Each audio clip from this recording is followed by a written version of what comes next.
G'day guys, Johnny from Bushwakka. Welcome to Bushwakka HQ on the Gold Coast and welcome to the first episode of Bushwakka Builds. Yeah, I know. Usually we're known for awnings, rooftop tents, camper trailers and everything else in the market, but we have found something special that you're all going to fall in love with. It is a shed find, as we would call it in Australia. It is almost a one of a kind. There's only a few that we found. Second gen Ram build, so guys, enjoy this episode. It is going to be a full build restoration from the ground up and is the start of our new series that we're going to be running, Bushwakka Builds. Thanks guys.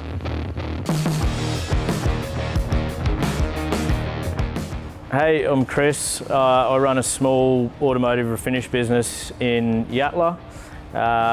We do a range of work from minor collision all the way through to restoration. Johnny from Bushwakka reached out to us with this build in mind, teamed up with a few other small companies locally, and he gave us a time frame of basically getting the truck where we had to be for body and paint, what timeline we had, which it was extremely tight, so it was a bit of a challenge, but you know, we enjoy a challenge, but sometimes, you know, we only get one go at it when we do this sort of stuff, so we've got to be careful at the same time.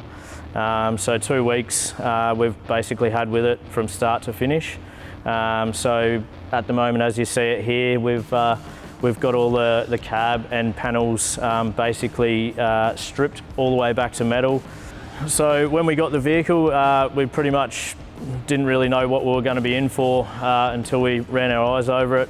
There was quite a bit of stuff to be done body-wise. We had to shave some stuff, weld a few things up. The biggest drama was obviously a paint job done in the States, as my guess would be, that just not prepped properly. So we had a lot of issues trying to feather it. So we decided just to take the thing back to bare metal. Usually it's a process of us sending it off to sandblasting, but given the tight time frame, we didn't have time to do that. We had to mechanical sand the whole thing back to bare metal by hand. So yeah, that really sort of put a dampener on our time frame. But yeah, once we got the thing back to bare metal, we then basically started with the fabrication side, welding up some patches in the tub, then basically went on to the bodywork stage. So once we had all the metal fab done, we started all the filler work, which there also is a bit of substantial work there as well. Luckily there was no rust plating to be done in the vehicle, which is extremely rare for a vehicle like this. After we sort of finished up with our bodywork stage, we then go on to a high build primer. So we have to lay an epoxy down first, which obviously adheres everything to the bare steel and seals off our filler work. Then we do a high build primer so we can give it a nice block and get it nice and straight.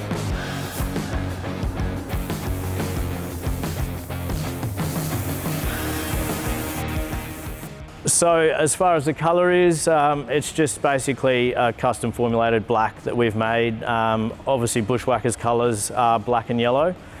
So Johnny was adamant that he wanted just a nice, super clean, straight black. We threw the idea around that we could put a really subtle gold pearl in it, which obviously sort of replicates a little bit towards the yellow of their logo. Johnny signed off on it. He was super happy with how it came out.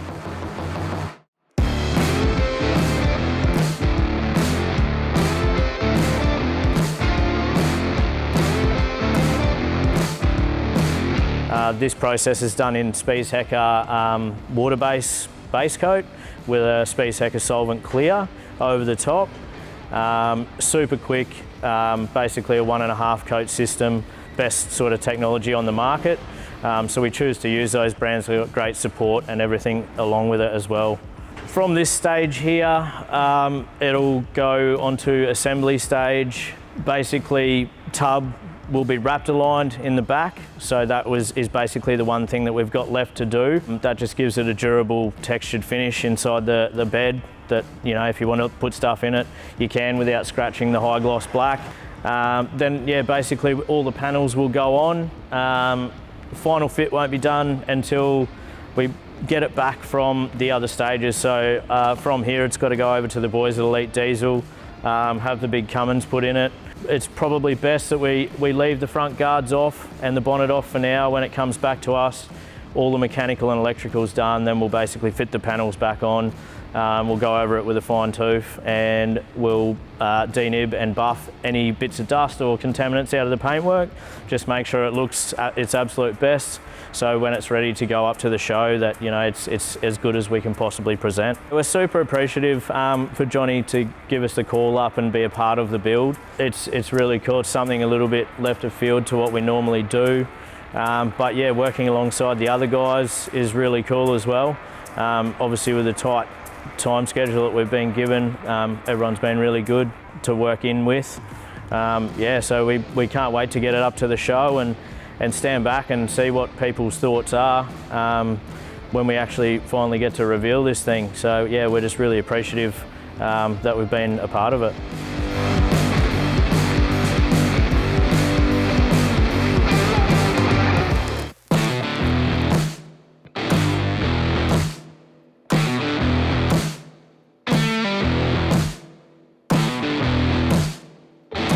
Alright, hi, I'm Jake from Elite Diesel Performance.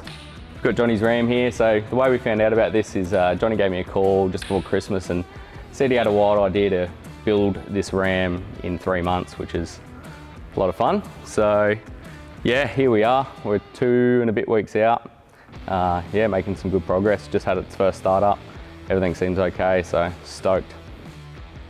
Basically it came in, it was running a V10 Magnum petrol engine, which I told Johnny it's no good. We need to put a diesel in it, and the only motor for this thing's a 6VT. So yeah, we rolled in, pulled the motor out, and then yeah, got a crate motor in and started building the 6VT to make some power. So yeah, Johnny was stoked with the idea and was all for it.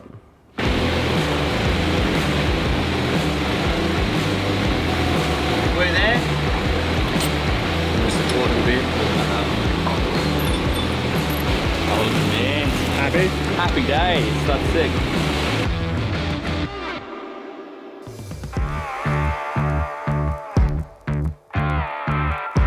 So with this build, we're sort of aiming for that 500, 600 horsepower mark.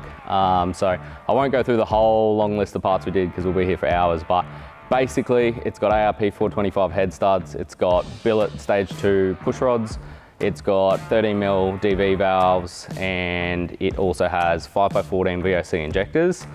It's also running an AirDog 165 gallon pump to support all of this. Upgraded HX Super 9 turbo, should be good for around 50-ish pound.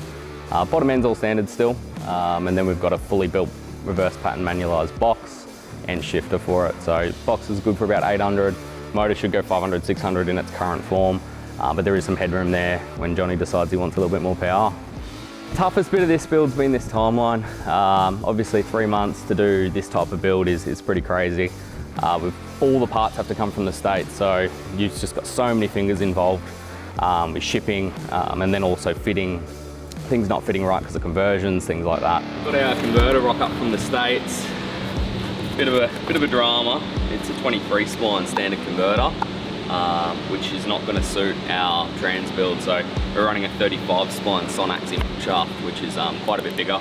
So the only solution is to get this converter, get it down to the boys at Craig's Automatics, cut it open, change it, and then race back. So we're in for a long drive tonight and a long drive back tomorrow, but we're committed to getting this thing done for the show, so we'll make it happen.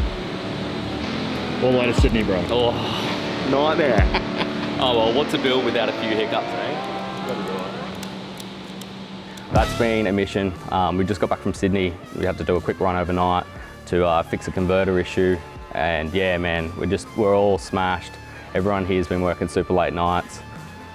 Been really hard, but the boys from CSA have done an amazing job on the paint.